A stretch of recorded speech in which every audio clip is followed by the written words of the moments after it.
AITA for telling my ex I don't care if her daughter is crying about being left behind when my son's with me. I, 27M, was in a relationship with my ex, 26F, for about 4.5 years. We met when we were young, around 20, and fell hard for each other. At the time, I thought she was the one. We had all those big, youthful dreams of building a future together, traveling the world, and starting a family. Looking back now, I see the cracks were always there, but when you're young and in love, you tend to ignore them. About 2 years into our relationship, we had our son, who is now 6. I'll admit, we weren't exactly planning on becoming parents so early, but when it happened, I committed. I wanted to be a great dad and partner, and I truly believed we could handle it together. For a while we did. Those early months were tough. Sleepless nights, endless diapers, the stress of being young parents. But they were also some of the happiest times of my life. Holding my son for the first time changed me in ways I can't even explain. But as our son grew, things between my ex and me started to unravel. She seemed distant, and communication became strained. We argued more, and I could feel her pulling away. At first, I chalked it up to the stress of parenting, but something in my gut told me there was more to it. I ignored the signs for a long time because I didn't want to believe our little family was in trouble. When she got pregnant again about 2 years after our son was born, I hoped it would be a turning point. Maybe having another baby would bring us closer and help us rediscover the bond we'd lost. But instead of feeling joy, I felt uneasy. Something wasn't right.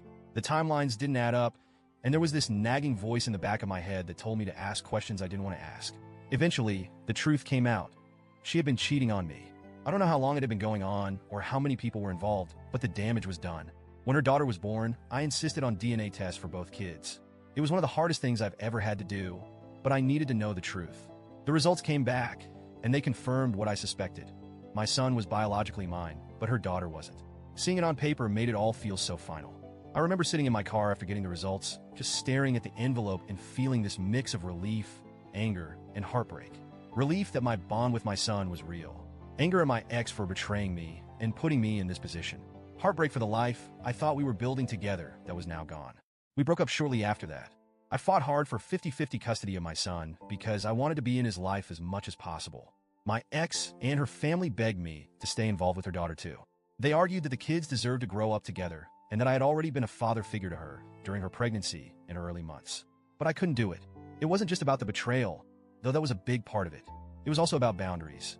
I knew I didn't have the emotional capacity to be a father to a child who wasn't mine, especially after everything that had happened. And honestly, I resented being put in that position in the first place. My ex made her choices, and I didn't think it was fair for me to bear the consequences of them. To be clear, I never went out of my way to be cruel or dismissive. I told my ex firmly, but politely, that I wouldn't be involved in her daughter's life. I documented everything in emails to make sure there was a clear record of our conversations, just in case it ever became an issue. For the most part, we settled into a routine. Custody exchanges were quick and businesslike, and I focused on being the best dad I could be to my son. But over the past year, things have started to escalate. My ex has been pushing harder and harder to get me to include her daughter in my life.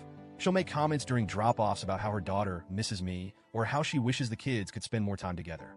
She's even sent me long text messages late at night, pleading with me to reconsider. She always frames it as being for the kids, but I know it's not really about them. The breaking point came a few weeks ago. We were doing a custody exchange at a local park, and she approached me while I was helping my son into the car. She was holding her daughter's hand, and I could tell she had been crying. She started talking about how much her daughter struggles whenever her brother leaves. She said her daughter cries and asks why she doesn't get to come with me. She said her little girl wants to run up and hug me, but doesn't because she knows I wouldn't be okay with it. She begged me to reconsider. She said, "I know I messed up, but she didn't choose this. Can't you see her as your son's sister and love her for his sake? If not for hers." I won't lie. Hearing her say that hit me hard. I'm not some emotionless monster. I felt for her daughter. I really did. But at the same time, I knew I couldn't give my ex what she wanted. I've been clear about my boundaries from day one, and I wasn't going to let her guilt me into changing them. So I told her, as calmly as I could, that I didn't care. I said, I didn't make her daughter, and I'm not going to be responsible for raising her. You need to put that energy into finding her real father and leave me alone. Then I got in my car and drove away. Since then, things have blown up. Her sister DM'd me on social media, accusing me of being heartless and asking how I could turn my back on an innocent child. She said I was punishing the little girl for something that wasn't her fault. Then one of my ex's friends messaged me too, but her tone was a lot more aggressive. She called me misogynistic and claimed I wouldn't be acting this way if the child was another boy. That accusation floored me because it's completely untrue, but it still stung. Now I'm sitting here second-guessing everything. I've always believed that my boundaries were fair and necessary, but hearing people say these things makes me wonder if I'm being too cold. On one hand, I know I'm not responsible for my ex's mistakes, and I have every right to focus on my son. On the other hand, I feel terrible for her daughter. She's just a kid, and none of this is her fault. So, Reddit, AITA, should I have handled this differently? Or is it okay to stand my ground and prioritize my own mental and emotional well-being?